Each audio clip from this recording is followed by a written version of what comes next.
अगर आपको लगता है कि अमेरिका और ईरान के बीच चल रही बातचीत का भारत से कोई लेना देना नहीं है, तो शायद आप इस पूरी कहानी का सबसे अहम हिस्सा मिस कर रहे हैं, क्योंकि असली खेल अभी नहीं बल्कि उस दिन शुरू होगा जिस दिन दोनों देशों के बीच समझौते पर हस्ताक्षर होंगे। और उस दौर में भारत सिर्फ एक दर्शक नहीं रहेगा, बल्कि उन देशों में होगा जिनकी तरफ सबसे पहले देखा जाएगा। यही वजह है कि ईरान ने अभी से भारत के साथ अपने रिश्तों को और मजबूत करने की कोशिशें तेज कर दी हैं। सोचिए, जंग और प्रतिबंधों के बाद ईरान को सबसे पहले क्या चाहिए होगा? तेल और गैस का कारोबार फिर से पटरी पर लाना होगा, बंदरगाहों को दोबारा पूरी क्षमता से चलाना होगा, विदेशी निवेशकों का भरोसा वापस जीतना होगा, और ऐसे देशों की जरूरत होगी जो सिर्फ बातें नहीं बल्कि जमीन पर निवेश भी करें। यहीं भारत सबसे मजबूत विकल्प बनकर सामने आता है। भारत सिर्फ ईरानी तेल खरीदने वाला बड़ा देश नहीं है, बल्कि इंफ्रास्ट्रक्चर, पोर्ट्स और बड़े प्रोजेक्ट्स में भी ईरान का अहम साझेदार बन सकता है। शायद इसी वजह से तेहरान लगातार ऐसे फैसले ले रहा है जिनसे भारत को साफ संदेश जाए कि नई शुरुआत में उसकी जगह कितनी अहम रहने वाली है। लेकिन आखिर ऐसा क्या हुआ जिससे अचानक भारत और ईरान की चर्चा तेज हो गई? इस पूरे मामले में जम्मू कश्मीर का नाम क्यों सामने आ रहा है? इसके अलावा रूस ने किस मुश्किल वक्त में भारत से मदद मांगी और भारत ने बिना देर किए क्या कदम उठाया? साथ ही ड्रोन को लेकर तुर्की की तरफ से ऐसा क्या बयान आया जिसने नई बहस छेड़ दी? इन सभी बड़ी खबरों को आज एक एक करके समझेंगे। लेकिन दोस्तों, उससे पहले आपके लिए छोटी सी जरूरी सूचना है कि अगर आप मिडिल ईस्ट की खबरों को देखना चाहते हैं तो हम डेली हमारे नवदृष्टि चैनल पर अपलोड कर रहे हैं, कृपया चेक जरूर कीजिएगा। खैर चलिए दोस्तों, सबसे पहले बात करते हैं ईरान और भारत के बीच लगातार बढ़ रही कूटनीतिक हलचल की। पिछले कुछ दिनों से ईरान में सुप्रीम लीडर आयतुल्ला खामेनेई के राजकीय अंतिम संस्कार की तैयारियां चल रही हैं। पहली नजर में यह पूरी तरह ईरान का आंतरिक मामला लग सकता है, लेकिन इसमें भारत का नाम जिस तरह बार बार सामने आ रहा है, उसने सबका ध्यान अपनी तरफ खींच लिया है। दरअसल तेहरान सिर्फ औपचारिक निमंत्रण भेजकर अपनी जिम्मेदारी पूरी नहीं कर रहा, बल्कि भारत के अलग अलग राजनीतिक नेताओं तक लगातार पहुंच बना रहा है। सबसे पहले आधिकारिक निमंत्रण प्रधानमंत्री नरेंद्र मोदी को भेजा गया। हालांकि प्रधानमंत्री खुद इस कार्यक्रम में शामिल नहीं होंगे। उनकी जगह भारत सरकार ने बिहार के राज्यपाल और सेवानिवृत्त लेफ्टिनेंट जनरल सैयद अता हसनैन तथा विदेश राज्य मंत्री पवित्रा मार्गेरिटा को भारत का प्रतिनिधित्व करने की जिम्मेदारी सौंपी है। लेकिन कहानी यहीं खत्म नहीं होती। अब खबर यह है कि ईरान ने अपना दायरा और बढ़ा दिया है। रिपोर्ट्स के मुताबिक कांग्रेस अध्यक्ष मल्लिकार्जुन खड़गे, सलमान खुर्शीद और पवन खेड़ा को भी निमंत्रण भेजा गया है। वहीं भारतीय जनता पार्टी की तरफ से केवल उसके राष्ट्रीय अध्यक्ष नितिन नवीन को आमंत्रित किए जाने की जानकारी सामने आई है। यानी ईरान सिर्फ सरकार से संपर्क तक सीमित नहीं रहना चाहता, बल्कि भारत के अलग अलग राजनीतिक वर्गों तक भी अपना संदेश पहुंचाने की कोशिश करता दिखाई दे रहा है। यहीं से एक और दिलचस्प बात निकलकर सामने आती है। ईरान अब सिर्फ नई दिल्ली तक ही अपनी पहुंच सीमित नहीं रख रहा, बल्कि भारत के अलग अलग वर्गों को भी लगातार अपने इस कार्यक्रम का हिस्सा बनाने की कोशिश कर रहा है। ताजा रिपोर्ट्स के मुताबिक जम्मू कश्मीर के कई शिया नेताओं को भी खामेनेई के राजकीय अंतिम संस्कार का निमंत्रण भेजा गया है। इन नामों में सबसे ज्यादा चर्चा महबूबा मुफ्ती की हो रही है, जो जम्मू कश्मीर की पूर्व मुख्यमंत्री रह चुकी हैं। इतना ही नहीं, खबरें यह भी हैं कि भारतीय संसद के शिया सांसदों को भी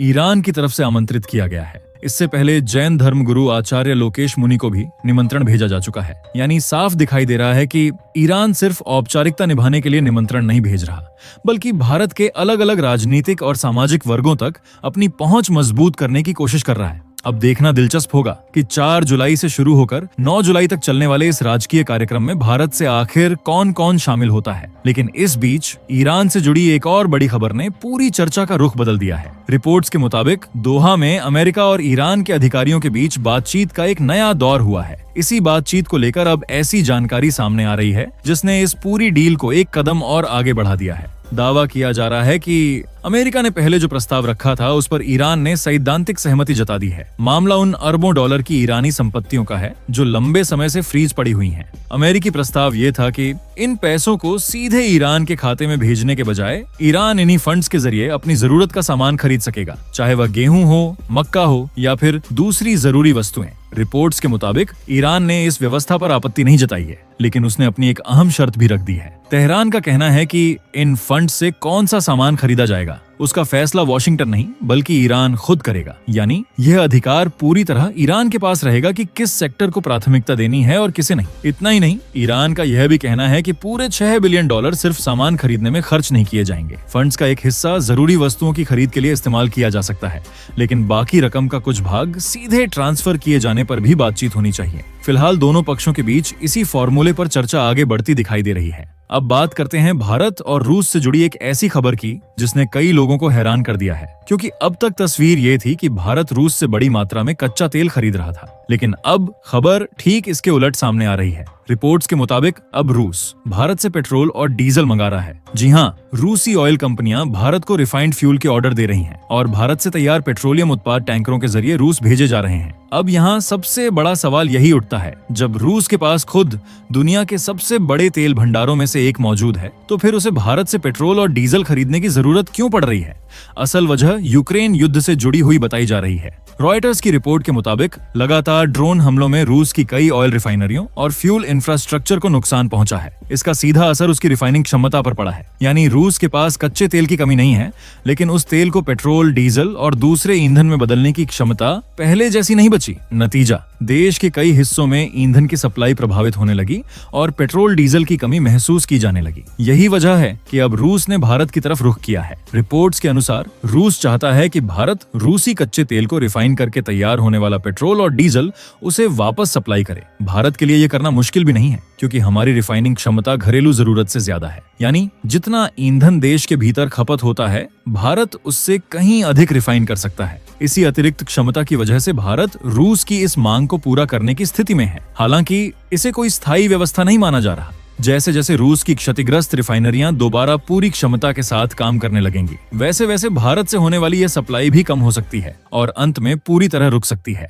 यानी फिलहाल ये सौदा जरूरत की वजह से है, न कि किसी स्थायी बदलाव की शुरुआत। अब अगली खबर भारत, तुर्की और पाकिस्तान से जुड़ी हुई है और इसमें नाम आ रहा है तुर्की की मशहूर ड्रोन कंपनी बाइकर का। रिपोर्ट्स के मुताबिक कंपनी के चेयरमैन हालुक बायराक्तर ने भारत को लेकर एक बड़ा बयान दिया है। उन्होंने कहा कि अगर भविष्य में भारत उनकी कंपनी से ड्रोन खरीदना भी चाहे, तो भी बाइकर भारत को अपने ड्रोन नहीं बेचेगी। उनकी दलील थी कि पाकिस्तान उनके लिए सिर्फ एक ग्राहक नहीं, बल्कि एक ब्रदरली नेशन है और ऐसे में वे पाकिस्तान के विरोधी देश को हथियार या ड्रोन बेचने के पक्ष में नहीं है। यही उनका आधिकारिक रुख बताया जा रहा है। लेकिन इस बयान के बाद भारत में भी अलग तरह की प्रतिक्रियाएं देखने को मिल रही हैं। कई लोग यह सवाल उठा रहे हैं कि आखिर भारत को तुर्की के ड्रोन खरीदने की जरूरत ही क्यों पड़ेगी, खास तौर पर तब जब ऑपरेशन सिंदूर के दौरान इन्हीं ड्रोन को भारतीय एयर डिफेंस ने लगातार निशाना बनाया था। दावों के मुताबिक उस ऑपरेशन में पाकिस्तान की तरफ से इस्तेमाल किए गए बाइकर के किसी भी ड्रोन को निर्णायक सफलता नहीं मिल सकी। यही वजह है कि अब सोशल मीडिया पर भी तुर्की के इस बयान को लेकर तीखी प्रतिक्रियाएं सामने आ रही हैं।